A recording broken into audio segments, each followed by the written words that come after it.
ఇండియాలో జరిగినటువంటి హైదరాబాద్లో ఒక మీటింగ్కి వచ్చినటువంటి వ్యక్తి నైజీరియా సువార్థికుడు క్రిస్ ఒయాకిలోమ్ గురించి. క్రిస్ ఒయాకిలోమ్ ఒక ప్రవక్తగాను అపోస్తులుగాను పిలువబడుతున్న వ్యక్తి. హైదరాబాద్లో ఎల్బీ స్టేడియంలో నవంబర్ 25 నుంచి 28 వరకు జరిగినటువంటి ఒక క్రిస్టియన్ లీడర్ కాన్ఫరెన్స్కి విదేశీ అతిథులు హాజరు కాకుండా ఇమ్మిగ్రేషన్ అధికారులు నిరోధించారని చెప్పి వార్తలు కూడా వచ్చాయి. లీగల్ రైట్స్ ప్రొటెక్షన్ ఫోరం అనేది ఒక న్యాయవాద బృందం అనేది ఉంది.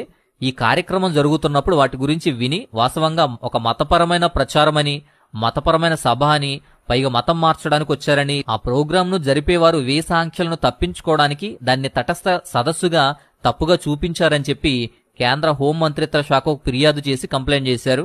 అలాగే భారతీయ వీసా నిబంధనల ప్రకారం పర్యాటకం, వ్యాపారం, ఈ వీసా మీద వచ్చిన వారు ఎవరైనా మత ప్రచారంలోకి గాని మత మార్పిడి కార్యక్రమాల్లో గాని పాల్గొనడం నిషేధించబడింది అని చెప్పి వాదించడం మొదలుపెట్టి ఇబ్బంది పెట్టాలి అనే ప్రయత్నం మాత్రం చేశారు. అయితే వారు ఎన్ని ప్రయత్నాలు చేసినప్పటికీ వీరిని అడ్డుకోవడం అయితే జరగలేదు. ఆ సేవకులు ఎల్బీ స్టేడియంలో ప్రసంగించారు, అనేక మంది హాజరయ్యారు. ఆ మీటింగ్ చాలా గ్రాండ్ గా సక్సెస్ఫుల్ గా జరిగింది. కానీ రెండవ రోజు ఈ ఈవెంట్ కు ఈ సేవకులు హాజరయ్యారు.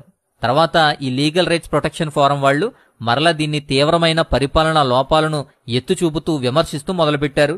ఈ సంఘటన మీద అనేకమైన బ్లాగ్స్ లో వాళ్ళు పోస్ట్ చేయడం కూడా